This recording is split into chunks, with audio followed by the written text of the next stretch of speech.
आर्थिक भूगोल की विभिन्न संकल्पनाओं के संदर्भ में आज का जो अध्ययन रहेगा हमारा, वैसे हमने इस टॉपिक को पहले पढ़ लिया है, लेकिन एक बार पुनः मैं आपको वापस समझा देता हूँ। आपके पास में दो चीजें हैं। एक तो है आर्थिक भूगोल का विकास, डेवलपमेंट नहीं पढ़ेंगे, हम केवल उपागम और मौलिक संकल्पनाओं की बात करते हैं, approaches and fundamental concept of economic geography. ठीक है, ये जो कॉन्सेप्ट है, इस कॉन्सेप्ट को लेकर हम चलते हैं। सबसे पहले इसका विकास, इसको स्किप करता हूं मैं।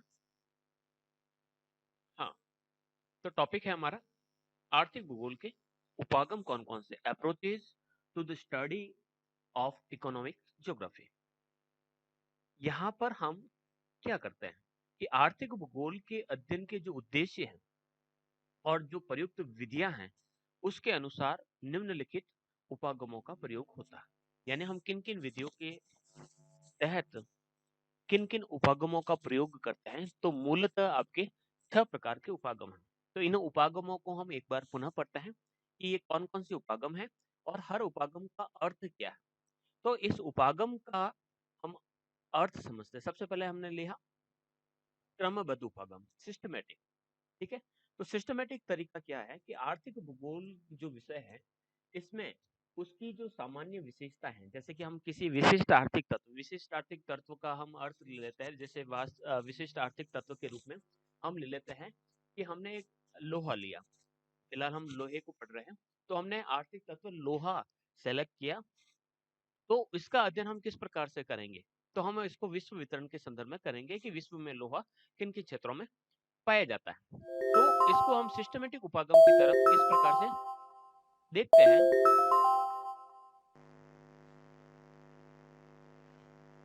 तो हमने एक उपागम, जैसे कि हमने बात की कि हम सिस्टमेटिक अप्रोच के अंतर्गत हमने लोहा सेलेक्ट किए, तो वो एक आर्थिक तत्व है। तो इस आर्थिक तत्व का, जैसे कि लोहे का हम अलग अध्ययन करेंगे, हमने तांबा लिया, तांबा का अलग अध्ययन करेंगे, हम मैंगनीज का अलग अध्ययन करेंगे। विश्व में तांबे के उत्पादन, विश्व में कोयले का भंडार, विश्व में कोयले का उत्पादन। तो इस प्रकार से हमने अलग अलग तत्व का पृथक पृथक अध्ययन किया। तो इस प्रकार से हमने एक सिस्टम बना लिया कि हम सभी का अलग अलग अध्ययन करेंगे और उसके विश्व वितरण की प्रतिरूप, यानी उसका पैटर्न है, उसका हम अध्ययन करेंगे।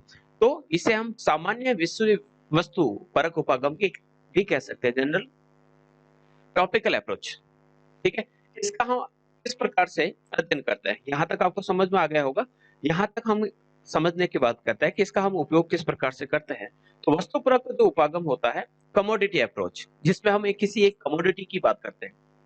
जैसे कि हमने एक कमोडिटी कोयला, लोहा, गेहूं, चाय, लोहा, कागज या किसी अन्य उद्योग के बारे में चर्चा की, तो उसका विश्व वितरण देखा कि विश्व में ये किस प्रकार से पाए जाते हैं, कहाँ पाए जाते हैं, कितनी मात्रा में पाए जाते हैं। तो हमने एक कमोडिटी लिया, एक वस्तु को लिया।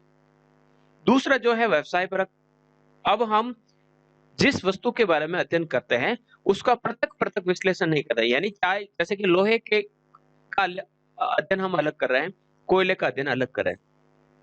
व्यवसाय परक जो उपागम है, एक्यूपेशन जो अप्रोच है, उसमें हम वस्तु का पृथक पृथक विश्लेषण न करके प्रत्येक व्यवसाय का अलग अलग अध्ययन करते हैं। व्यवसाय का अलग किस प्रकार से अध्ययन करते हैं, जैसे कि खनन उद्योग। अब खनन उद्योग के अंतर्गत कोयला भी आएगा, लोहा भी आएगा। विनिर्माण उद्योग, विनिर्माण उद्योग में लौह इस्पात उद्योग आ जाएगा, कागज उद्योग आ जाएगा। कृषि, कृषि के अंतर्गत आपका गेहूं भी आएगा और चाय भी आएगा। परिवहन, तो परिवहन के अंतर्गत रेल परिवहन भी आएगा, वायु परिवहन भी आएगा और सड़क परिवहन भी आएगा। तो हम इस प्रकार से सिस्टमेटिक तरीके से जब अध्ययन करते हैं, तो ये क्रमबद्ध अध्ययन कहलाता है। इसके अंतर्गत हम क्या करते हैं कि संपूर्ण जो अध्ययन क्षेत्र है को एक इकाई मानते हैं, विश्व। विश्व में लौह उत्पादन, विश्व में परिवहन के साधनों का विकास। तो हम अध्ययन का जो क्षेत्र है वह विश्व महाद्वीप, विश्व में लौह उत्पादन, एशिया महाद्वीप में लौह उत्पादन, भारत में लौह उत्पादन या राजस्थान में लौह उत्पादन। तो हमने एक इकाई को माना। ठीक है, तो इस प्रकार से जो विश्लेषण किया जाता है वो सिस्टमेटिक अप्रोच कहलाता है। इसी प्रकार से हम बात करते हैं प्रादेशिक रीजनल अप्रोच। अब रीजनल अप्रोच के अंतर्गत हमने किया, उसमें हमने वस्तु को लिया था। इसके अंतर्गत हम संपूर्ण विश्व या संपूर्ण अध्ययन क्षेत्र को कुछ प्रदेशों में विभाजित कर लेते हैं। जैसे कि पूरे विश्व का अध्ययन न करके हम केवल राजस्थान की बात करते हैं कि राजस्थान में विभिन्न जो पदार्थ, इसको एक उदाहरण के तरह समझेंगे कि आर्थिक तत्वों का भौगोलिक विश्लेषण किया जाता है। विभिन्न आर्थिक तत्वों का भौगोलिक विश्लेषण। प्रादेशिक विभाजन के पश्चात हमने किसी क्षेत्र को अलग अलग प्रदेशों में विभक्त कर दिया और जो प्रत्येक प्रदेश है उसमें कौन कौन से आर्थिक तत्व पाए जाते हैं, उनका वितरण कहां पर है और उनके बीच में क्या अंतर संबंध पाया जाता है का अध्ययन करना। जैसे कि हम राजस्थान की बात करें तो राजस्थान में लोहा, कोयला, तांबा, शीशा, जस्ता, फेल्सपार, इन सभी का हम अध्ययन करेंगे क्योंकि राजस्थान एक प्रदेश है। तो प्रदेश में बांटकर जब हम अध्ययन करते हैं तो वो कहलाता है प्रादेशिक अध्ययन, रीजनल अप्रोच। ठीक है। तो 19वीं शताब्दी तक आर्थिक भूगोल का स्वतंत्र अस्तित्व नहीं था, यानी आर्थिक भूगोल को एक स्वतंत्र पहचान नहीं थी। आर्थिक तत्वों का जो अध्ययन किया जाता था वो रीजनल ज्योग्राफी के अंतर्गत ही किया जाता था। हमने पूरे विश्व को अलग अलग प्रदेशों के अंतर्गत डिवाइड कर लिया और अलग अलग प्रदेशों के अंदर डिवाइड करने के पश्चात हमने उस प्रदेश विशेष के, जैसे कि हम महाद्वीपों के अंतर्गत उसको डिवाइड कर लेते हैं, जैसे कि हमने उत्तरी अमेरिका, दक्षिणी अमेरिका, अफ्रीका, यूरोप, एशिया और ऑस्ट्रेलिया। ठीक है। तो दक्षिणी अमेरिका की आर्थिक क्रिया को अलग पढ़ेंगे, उत्तरी अमेरिका की आर्थिक क्रियाओं को अलग पढ़ेंगे, अफ्रीका के अलग पढ़ेंगे, एशिया के अलग पढ़ेंगे और यूरोप के अलग पढ़ेंगे और ऑस्ट्रेलिया के अलग पढ़ेंगे। तो इस प्रकार से ये जो स्वतंत्र अस्तित्व नहीं था, तो प्रादेशिक भूगोल के अंतर्गत ही हम इन आर्थिक क्रियाओं को पढ़ते थे। उस प्रदेश के अंतर्गत उसकी आर्थिक क्रियाओं को भी पढ़ते थे, उसकी भौतिक विशेषताओं के बारे में भी पढ़ते थे, उसकी प्राकृतिक विशेषताओं के बारे में भी पढ़ते हैं और मानवीय जो संसाधन है उनका भी हम अध्ययन उसी के अंतर्गत करते थे। लेकिन जैसे जैसे समय बदलता गया, जरूरतें बढ़ी गई और एक स्वतंत्र अस्तित्व के रूप में इसको पहचान मिली। तो उसके बाद आर्थिक भूगोल के विकास के प्रारंभिक काल में प्रादेशिक उपागम का प्रयोग अधिक होता था।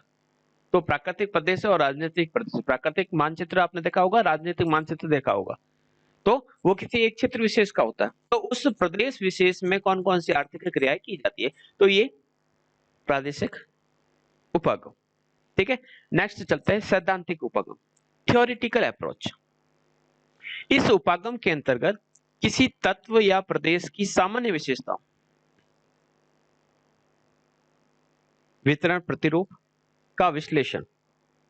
जैसे कि हम एक किसी तत्व का हम कह सकते हैं, जैसे कि बार बार हम लोहा ले लेते हैं या फिर हम राजस्थान के बारे में करते हैं, तो लोहे का जो है राजस्थान में किस प्रकार से किन क्षेत्रों में वितरण पाया जाता है, या फिर राजस्थान में जो कृषि कार्य किया जाता है या कृषि जो पेटियां पाई जाती है वो किस प्रकार। कृषि पेटियों का अर्थ होता है कि किसी शहर के चारों तरफ जो एग्रीकल्चर का जो पैटर्न नजर आता है कि शहर के पास किस प्रकार की खेती की जा रही है, शहर से जैसे जैसे हम दूर जा रहे हैं तो कैसी कृषि की जा रही है, लकड़ी के लिए कहां पर जाया जा रहा है, कहां पर मजदूर, जैसे शहर के बारे में या किसी उद्योग के बारे में देख सकते हैं कि एक उद्योग लगा हुआ तो उद्योग के ठीक पास के क्षेत्रों में मजदूर रहेगा या उस फैक्ट्री का मालिक रहेगा, ट्रांसपोर्टेशन की सुविधाएं कहां पर मिलेगी। तो ये कुछ पैटर्न बने रहते हैं। तो पुराने जो पैटर्न्स बने हुए, या फिर हम कह सकते हैं कि सैद्धांतिक उपागम क्या है कि विदेशों में किसी सिद्धांत को दिया गया कि इस प्रकार की स्थिति यूरोप में कृषि की इस प्रकार की स्थिति पाई जाती है कि शहर के जो ठीक पास के क्षेत्र होते हैं वहां पर दूध और सब्जी मिलता है, उसके ठीक पास के क्षेत्रों में लकड़ी मिलती है, ईंधन मिलता है। ठीक है। उससे दूर जाओगे तो आपको चराने के लिए या कृषि योग्य भूमि मिलेगी। तो ये यूरोप का पैटर्न है, वहां पर लकड़ी की आवश्यकता किस प्रकार की, कि ठंडा मौसम है और जब ये सिद्धांत दिए गए थे तो उस समय इतने डेवलपमेंट नहीं हो रखा था कि लकड़ियों की आवश्यकता उस समय ज्यादा थी, लेकिन अब डेवलपमेंट हो चुका है तो लकड़ियों की आवश्यकता नहीं है। लेकिन वो पुराने वाले जो सिद्धांत है उसको हम भारत पर अप्लाई करें कि भारत का जो शहर है उसके भारत के शहर के ठीक पास में आपको 5 किलोमीटर दूर पर दूध, फल और सब्जी मिलेगा, उसके ठीक थोड़े दूरी पर जाओगे तो आपको जलाऊ लकड़ी के लिए केंद्र मिलेंगे या फिर वहां पर जलाऊ लकड़ी मिलेगी। लेकिन अभी जलाऊ लकड़ी की उपयोगिता बिल्कुल नष्ट हो चुकी है। तो कहने का अर्थ ये है कि पुराने जो सिद्धांत दिए गए हैं उन सिद्धांतों को या पूर्व मान्य जो है बातें या जो पूर्व मान्य जो सिद्धांत दिए हुए हैं उन सिद्धांतों का या उन सिद्धांतों के आधार पर अध्ययन करना। तो कुछ सिद्धांत और कुछ मॉडल्स दिए गए होते हैं, उसके अनुसार किसी क्षेत्र विशेष की आर्थिक क्रियाओं का अध्ययन किया जाता है। जैसे वॉन थ्यूनेन ने कृषि अवस्थिति का सिद्धांत दिया था, एग्रीकल्चर लोकेशन थ्योरी कि एग्रीकल्चर की लोकेशन जो मैंने उदाहरण दिया कि कहाँ पर सब्जी होगी, कहाँ पर फल उगाए जाएंगे, कहाँ पर चराने पशुओं को चराने के लिए घास उगाई जाएगी। तो ये जो सिद्धांत है उसको हम अप्लाई करते हैं एज इट इज कहीं पर। वेबर का औद्योगिक अवस्थिति सिद्धांत, एक उद्योग जो रहेगा वो कहाँ पर स्थापित किया जाएगा। अब उद्योग की स्थापना करने के लिए हम क्या सोचते हैं कि हमें किसी प्रकार की कोई फैक्ट्री लगानी है, तो हम सोचते हैं कि उस फैक्ट्री को लगाने से हमें लाभ किस प्रकार से होगा या कम से कम लागत किस प्रकार से आएगी। तो हमारे दिमाग में प्रश्न उठता है कि अगर हम फैक्ट्री लगाएंगे तो फैक्ट्री में काम मशीनों से होगा, ठीक है, लेकिन उससे पहले हमें चाहिए रॉ मटेरियल, कच्चा माल कहाँ से आएगा। अगर कच्चा माल काफी दूर से आ रहा है तो हम विचार करेंगे कि इतनी दूर से अगर कच्चा माल लाकर यहाँ पर सामान बनाएंगे, इसके अपेक्षा तो हमें ऐसा करें कि जहां पर कच्चा माल बनता है वहीं पर हम फैक्ट्री लगाएं।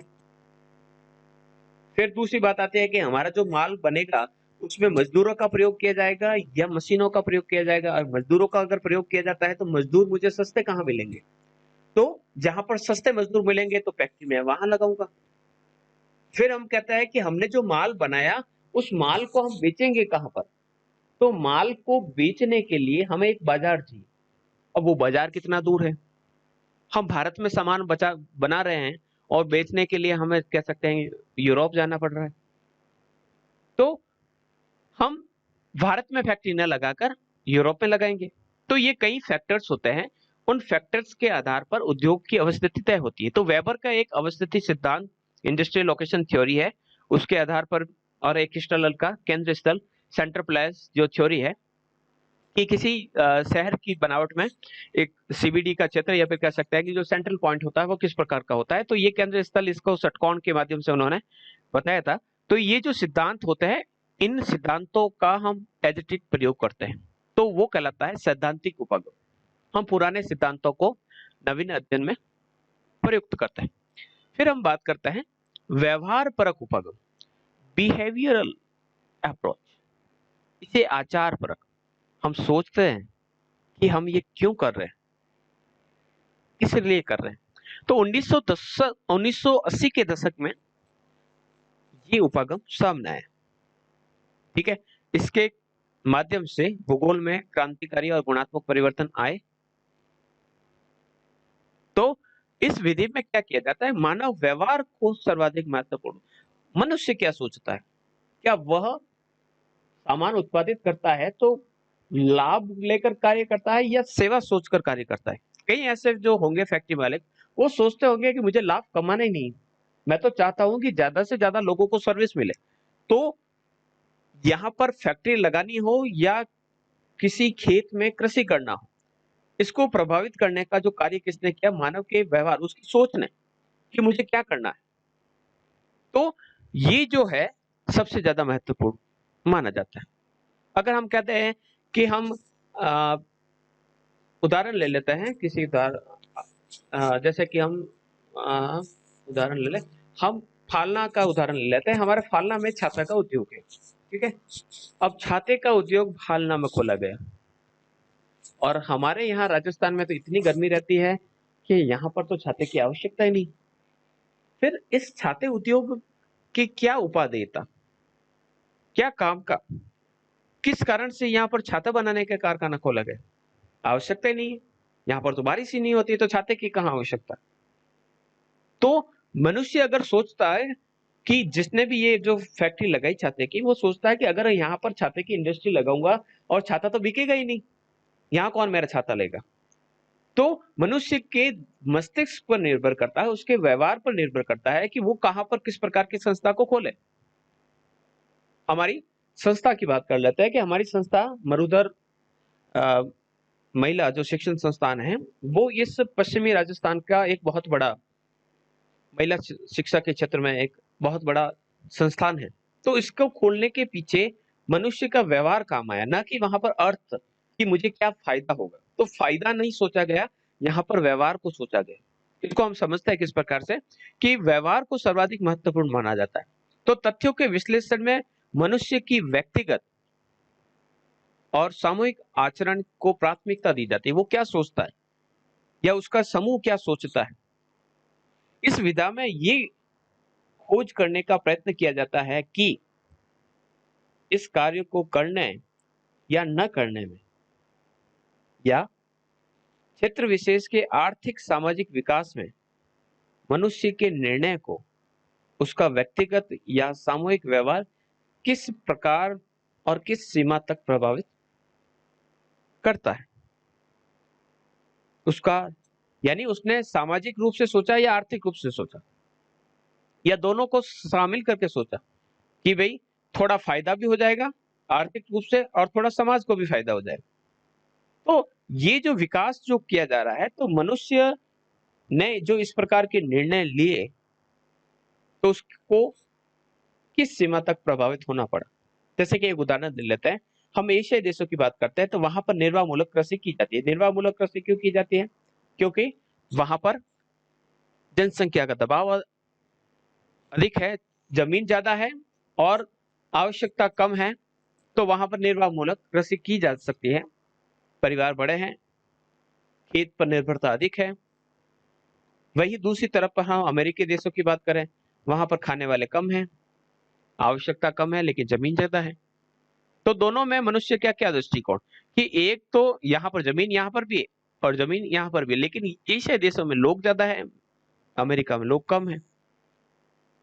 तो दोनों के अगर विश्लेषण किया जाए तो मनुष्य का दृष्टिकोण, सामाजिक आर्थिक दशाएं, मान्यताएं, उसको समझना आवश्यक है।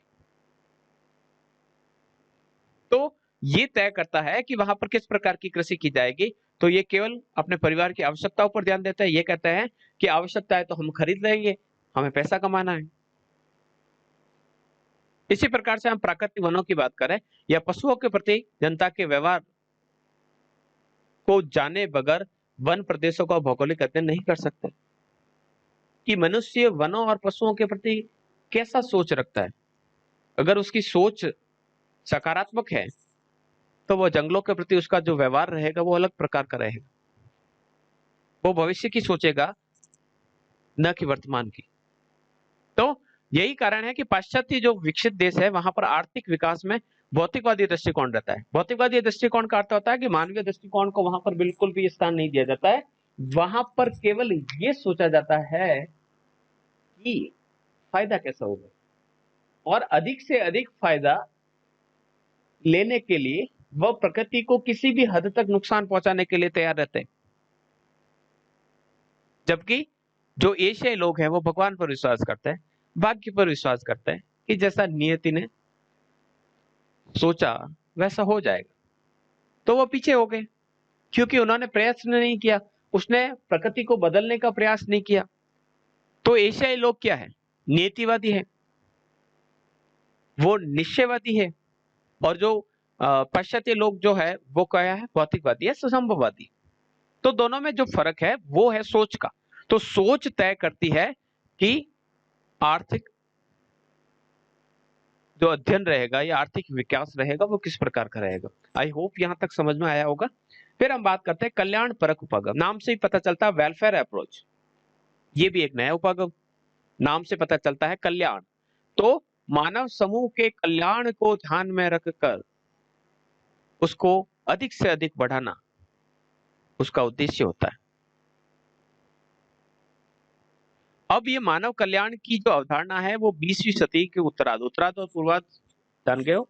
जब 20वीं सदी लग रही होती है 1950 तक का समय, उसे कहते हैं पूर्वार्ध, और 1950 के बाद का है उत्तरार्ध।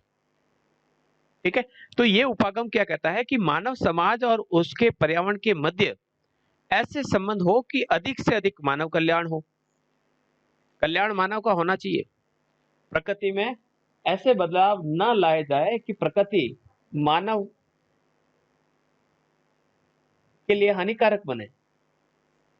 तो मानव कल्याण की प्राप्ति के लिए इस प्रकार से ऐसे संबंधों पर बल देने की कोशिश करता है। समपोषणीय विकास पर भावना पर बल देता है, सतत विकास की भावना पर बल देता है, सस्टेनेबल डेवलपमेंट, जो आज उपलब्ध है वो आने वाली पीढ़ियों के लिए भी उपलब्ध रहे, ऐसी भावना मस्तिष्क में रखकर आगे बढ़ता है। ठीक है, इसके साथ साथ सामाजिक व प्रादेशिक न्याय की उद्देश्य की प्राप्ति, सबको समान रूप से सभी सुविधाएं प्राप्त हो। तो इस उपागम के अंतर्गत ये खोज करने का प्रयास किया जाता है कि भूतल पर यानी पृथ्वी पर किसी विशेष आर्थिक तत्व, जैसे आर्थिक तत्व का हम कह सकते हैं कि कोयला, कोयला कहां पर बहुत अधिक मिलता है और कहां पर इसका अभाव है। तो जहां पर अधिक मिलता है वहां से उसको जहां नहीं मिलता है वहां पर पहुंचाना। तो इस प्रकार से क्षेत्रीय जो विषमता पाई जाती है उसको ज्ञात करना, फिर उसको विषमता को दूर करने का प्रयास करना। जैसे कि हम राजस्थान की बात करते हैं, राजस्थान के अंतर्गत पानी की कमी है, लेकिन हरियाणा और पंजाब के क्षेत्रों में पानी की व्यवस्था है, हिमालय का पानी राजस्थान में पहुंचाया जा सकता है। तो इंदिरा गांधी नहर की जो कल्पना है दिमाग में कैसे आई कि राजस्थान के अंतर्गत पानी की जो कमी है उसको हम कैसे दूर कर सकते हैं। तो इस कमी को दूर करने के लिए गंग नहर आई, राजस्थान नहर बनी और इंदिरा गांधी नहर बन गई। तो ये जो कल्पना, ये जो विचार है वो कहां से आया? इसी उपागम की देन है। तो मानव कल्याण को किस प्रकार से हम, तो इस प्रकार से विषमता को दूर करने का प्रयत्न करना तथा दूर करने की जो उपाय का सुझाव देना कैसे किया जा सकता है। तो इसमें दो चरण होते हैं। पहले तो हमने कहा कि क्षेत्रीय असमता जो असमानता होती है उसको दूर करना तथा प्रादेशिक न्याय उपलब्ध कराने का प्रयास करना, इसका प्रमुख उद्देश्य होता है।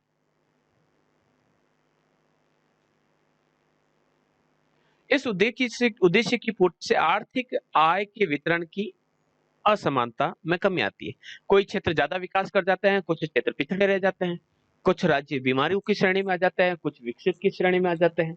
तो इसके पीछे कारण क्या है? महाराष्ट्र ज्यादा विकसित हो रहा है, कर्नाटक विकसित हो रहा है, राजस्थान, बिहार, उत्तर प्रदेश, उड़ीसा ये पिछड़ते जा रहे हैं। तो क्या कारण? तो इन असमानताओं को पता लगाकर मानव जीवन की गुणवत्ता में वृद्धि करना और जीवन संपन्नता और सुख की ओर अग्रसर करना, ये इस उपागम की विशेषता है। इसके अंतर्गत हम कहना करते हैं कि मानव की आवश्यकताओं की पूर्ति भी होती रहे, वहां पर पर्यावरण का संतुलन भी बना रहे, वहां पर प्रति व्यक्ति आय बढ़िया हो, रहने के लिए अच्छा घर हो, पीने के लिए शुद्ध पानी मिले, शिक्षा की व्यवस्था हो, स्वास्थ्य का प्रबंध हो, सफाई और मनोरंजन की भी वहां पर व्यवस्था हो। इस प्रकार की जो सोच लेकर वर्क किया जाता है उसे कहा जाता है कल्याण परक उपागम। ठीक है, आगे हम बढ़ते हैं। तंत्र उपागम, सिस्टम अप्रोच, नाम से पता चलता है कि इसमें सिस्टम बना रहता है। सिस्टम का अर्थ होता है कि हम एक दूसरे से जुड़े हुए। जैसे कि हम सिस्टम की बात करते हैं कि सिस्टम में आपके ग्रेजुएशन में 3 सब्जेक्ट है, तो 3 सब्जेक्ट में से आप किसी एक सब्जेक्ट से किनारा नहीं कर सकते कि भूगोल अच्छा चल रहा है तो पॉलिटिकल को छोड़ दिया जाए या हिस्ट्री को छोड़ दिया जाए, नहीं, हम तीनों को एक साथ लेकर चलते हैं और तभी हम अपने आप को अगली कक्षा में प्रोन्नत कर पाते हैं। तो ये सिस्टम किस प्रकार से बनता है?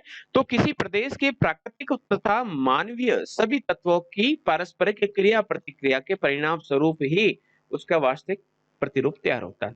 प्राकृतिक वातावरण मानव को बदलता है, मानव प्राकृतिक वातावरण को बदलता है, दोनों ही एक दूसरे को प्रभावित करते हैं। तो इस प्रकार से उसका एक पैटर्न तैयार होता है। ठीक है, उसमें कुछ घटक होते हैं, वो जो घटक होते हैं जो आपस में क्रिया प्रतिक्रिया करते हैं, तो उसे हम क्या कहते हैं? तंत्र कहते हैं, एक सिस्टम कहते हैं।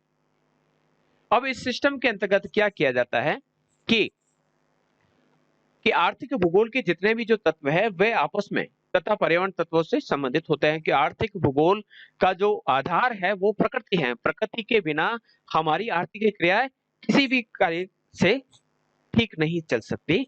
हमें हमारी आर्थिक क्रियाएं प्रकृति पर निर्भर होते हुए ही करनी पड़ती है, क्योंकि रॉ मटेरियल वहीं से प्राप्त होता है। प्राथमिक क्रियाएं पूरी की पूरी प्रकृति पर निर्भर है। तो एक तत्व के वास्तविक विश्लेषण, जैसे कि एक तत्व वापस ले लेते हैं कि जिस प्रकार से हमसे कोयला ले लिया, तो कोयला जो है उसका अगर हमें विश्लेषण करना है तो उसकी समझते में होने वाली अंतःक्रिया, उसके प्रभाव का भी हमें ज्ञान आवश्यक होता है। कहाँ मिलेगा कोयला, कौन सा कोयला मिलेगा, कोयले के कौन कौन से प्रकार होंगे, तो एक सिस्टम है। उस कोयले का हम कहाँ उपयोग करेंगे, उससे कौन सी वस्तु बनाई जाएगी, तो एक सिस्टम तैयार हो गया।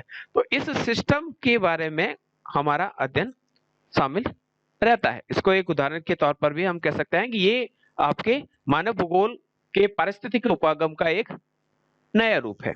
अब जिसको हम समझते हैं कि किस प्रकार से बात करते हैं, सिस्टम क्या होता है, कि एक जो सेट होता है या जो सिस्टम होता है उसके सभी जो तत्व होते हैं वो एक दूसरे से जुड़े रहते हैं और एक दूसरे पर निर्भर होते हैं, एक दूसरे को प्रभावित भी करते हैं। जैसे कि मानव शरीर का एक उदाहरण ले लेते हैं कि मानव शरीर के अंतर्गत सिस्टम के अंदर भी कई सब सिस्टम, जैसे कि पाचन तंत्र है, श्वसन तंत्र है, उत्सर्जन तंत्र है, तंत्रिका तंत्र है, ये सभी पूर्ण तंत्र है। किंतु मानव शरीर के ये जो तंत्र है वे अलग अलग घटक है। तो मानव शरीर के संदर्भ में देखेंगे तो अलग अलग घटक है, लेकिन केवल पाचन की बात करेंगे तो पाचन का एक अलग सिस्टम है। तो मानव शरीर का एक सिस्टम, सिस्टम के अंग हो गए ये तंत्र, और तंत्र खुद अपने आप में एक तंत्र है। तो इस प्रकार से जो सिस्टम रहता है उस सिस्टम का अध्ययन किया जाता है। अब तंत्र उपागम की अगर बात करें, जो पृष्ठभूमि है वह मानव भूगोल की एक पुरानी संकल्पना है, पार्थिव एकता, टेरेस्ट्रियल यूनिटी। मानव भूगोल के 3 सिद्धांत हमने पढ़े। एक तथा क्रियाशीलता के सिद्धांत के सभी जो तत्व है ये क्रियाशील है। पार्थिव एकता का सिद्धांत कहता है कि जितने भी जो तत्व पाए जाते हैं पृथ्वी पर वो एक दूसरे से संबंधित है, एक दूसरे को प्रभावित करते हैं, किसी का स्वतंत्र अस्तित्व नहीं है। तीसरा होता है एडजस्टमेंट का, वातावरण समायोजन का सिद्धांत। तो जो पार्थिव एकता का जो सिद्धांत है उस पर आधारित है, सभी एक दूसरे से जुड़े हुए, किसी का भी अकेला काम नहीं। कोयला है तो कोयला की उपयोगिता लोह उद्योग में है, लोह उद्योग नहीं होगा तो कोयला क्या काम का। बिजली बनाने के लिए अगर कोयले का उपयोग हम बंद कर दे तो कोयले की उपयोगिता समाप्त। हम लोहे की जगह किसी दूसरी वस्तु की खोज कर ले तो लोहे की उपयोगिता समाप्त। तो हम किसी एक ही वस्तु को साथ लेकर नहीं चलते, एक ही वस्तु के निर्माण में हमें कई चीजों की आवश्यकता रहती है, तो ये एक सिस्टम बनता है। ठीक है, तो जो हाल ही के वर्षों में इस उपागम से बहुत सारे मल्टी वैरायटी एनालिसिस, बहुचर विश्लेषण बहुत उपयोगी सिद्ध हुआ है। इसके लिए हम क्या करते हैं, कंप्यूटर जैसे आधुनिक उपयोग जो उपकरण है उसका प्रयोग करते हैं। तो इस प्रकार से 6 उपागम है, इन 6 उपागमों का उपयोग आर्थिक भूगोल के अंतर्गत किया जाता है। अगली जो क्लास रहेगी उस क्लास के अंतर्गत हम पढ़ेंगे आर्थिक भूगोल की संकल्पनाएं, fundamental concept of economic geography. धन्यवाद।